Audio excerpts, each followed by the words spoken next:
Have you ever felt like your brain is less, less a finely tuned instrument and more like a chaotic browser? With 100 tabs open, all demanding your attention right now. Oh, absolutely. One minute you're trying to focus on something important, something that really matters. Yeah, and the next you're just spiraling down this endless feed of notifications, emails, distractions. It feels like your focus is just a flickering light, doesn't it? Like a candle in a hurricane, yeah. Struggling to actually illuminate anything properly. Well, today we're doing a deep dive into something that might just be the antidote, a concept called deep work. Think of it as like a potential superpower, especially in today's economy, which is so starved for attention. Exactly. So our mission today is pretty clear. We're going to explore what deep work actually is. We'll look at why it's becoming so valuable, but also weirdly so rare. And we'll get into the science too, right? Why our brains seem to fight against it sometimes. Definitely. And most importantly, we want to arm you, the listener, with practical strategies, real tools and philosophies you can use. And we're pulling insights from all over academic research, productivity gurus like Cal Newport, even a viral Reddit post that had some surprisingly good tips. Right. This isn't just another productivity hack, is it? No, not at all. Think of this deep dive as maybe a shortcut.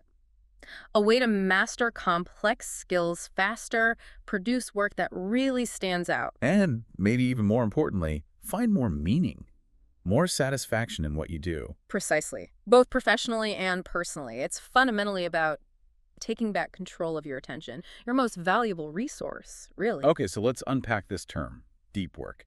Cal Newport, who really popularized it, he defines it as what? He calls it professional activities performed in a state of distraction-free concentration that push your cognitive capabilities to their limit. Okay, so two key parts there.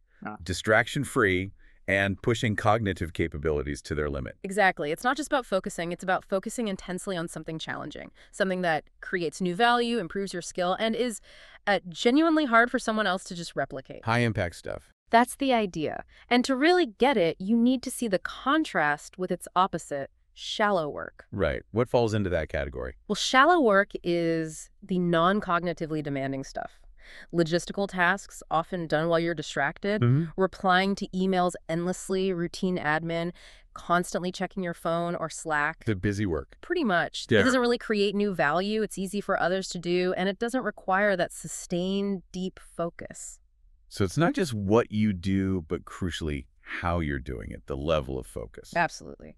And speaking of how, we need to tackle this myth of multitasking. Ah, yes, the great productivity lie. We all think we're doing it. We do, but our brains, well, they don't actually multitask. They switch task. Switch task, meaning? Meaning they rapidly shift focus between different activities. It feels like juggling, but it's more like frantically dropping one ball to catch another. And what's the actual cost of doing that all the time? Oh, the cost is way higher than people think. There was a Stanford study, for example. It found that chronic multitaskers actually performed worse on cognitive control tasks. Worse, not better? No, they weren't better at managing inputs. They were less effective overall. There's this simple experiment that really drives it home from the CUPA HR source. Okay, what is that? Try this later. Type your name. Then right below it, type the numbers 1 through 11. Simple enough. Yeah. Now try it again, but alternate. First letter of your name, then 1, second letter, then 2, third letter, then 3, and so on. Oh, I've actually tried that one. Yeah. It's astonishing how much longer the alternating way takes. Seriously. How much longer did it take you? It was something like, I don't know, 9 seconds for the separate lists, but over 50 seconds when I tried alternating. It was crazy, like a 5-fold increase. Exactly. It just shows the huge cognitive drain that constant switching puts on you. And wasn't there another study about IQ? Yes, a University of London study. This one's pretty startling. It suggested that multitasking can temporarily drop your effective IQ by as much as 15 points. 15 points. Seriously. Seriously, to put that in perspective, that's similar to the effect of smoking marijuana or going a whole night without sleep. Wow. Okay, so what we think is efficiency is actually making us dumber, basically, and tired. Less sharp, more mentally exhausted. That's the bottom line. Okay, that's powerful and a bit alarming, frankly. So given this reality, why is deep work becoming so critical right now? Well, Newport has this deep work hypothesis. It basically says that the ability to perform deep work is becoming increasingly valuable in our economy. Okay, more valuable. And at the same time, it's becoming increasingly rare. Ah, the classic supply and demand. Valuable and rare. That's a potent combination. It really is. It means that the people who can cultivate this skill are going to be the ones who truly thrive. Why? What specific abilities does it enable? Newport argues there are two core abilities you need in the modern economy.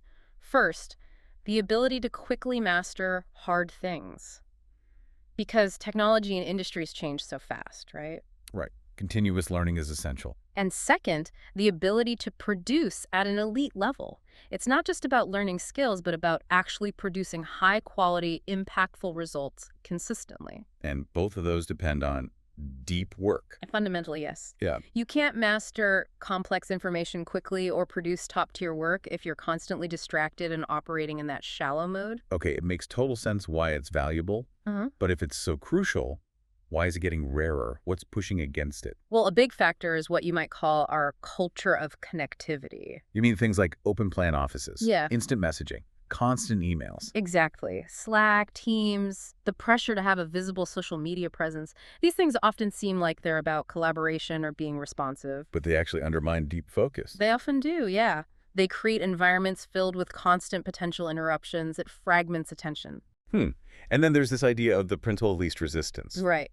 Newport points out that our brains naturally gravitate towards what's easiest in the moment. Like sending a quick Slack message instead of, I don't know, sitting down and really thinking through a problem. Precisely. Or attending another meeting because it feels like doing something.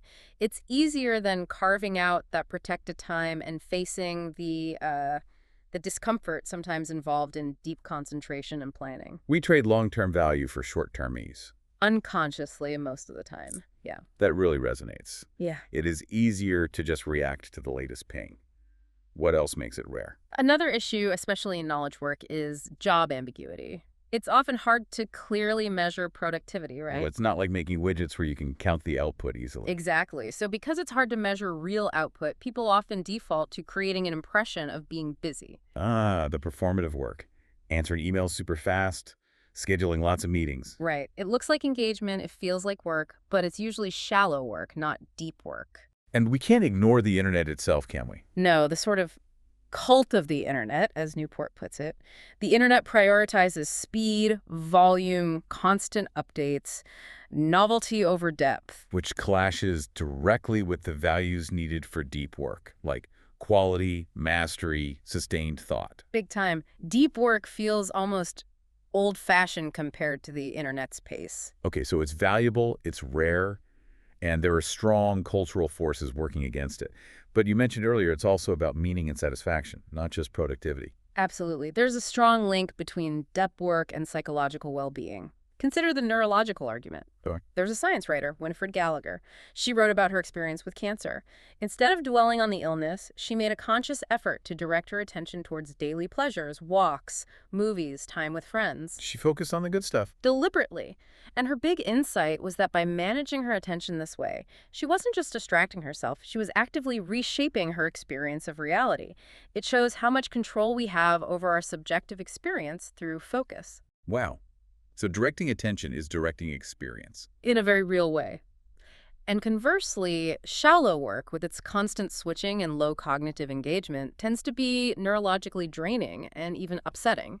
That connects to the idea of flow, doesn't it? It does, perfectly. That's the psychological argument. Csikszentmihalyi's concept of flow, that state of total immersion in a challenging, rewarding task. Where you lose track of time, you're fully absorbed. Exactly. Body and mind stretched, but it feels good.